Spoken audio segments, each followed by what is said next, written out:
اللہ تعالی علی محمد صلی اللہ علیہ وسلم۔ حضرت سیدنا جابر بن عبداللہ رضی اللہ تعالی عنہ سے روایت ہے کہ ہم خدمت اقدس نور صلی اللہ علیہ وآلہ وسلم میں حاضر تھے۔ ارشاد فرمایا اس وقت تم پر وہ شخص چمکے یعنی ظاہر ہوگا کہ اللہ عز و جل نے میرے بعد اس سے بہتر بزرگ تر کسی کو نہ بنایا، اور اس کی شفاعت انبیاء کرام علیہم الصلاۃ والسلام کی مانند ہوگی۔ ہم حاضر تھے کہ حضرت سیدنا صدیق اکبر رضی اللہ تعالیٰ عنہ نظر آئے۔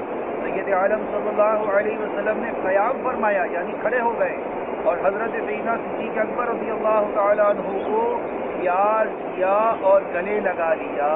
صلو علی الحبیب صلی اللہ تعالی علی محمد۔ مجھے اپنی اور ساری دنیا کے لوگوں کی اصلاح کی کوشش کرنی ہے۔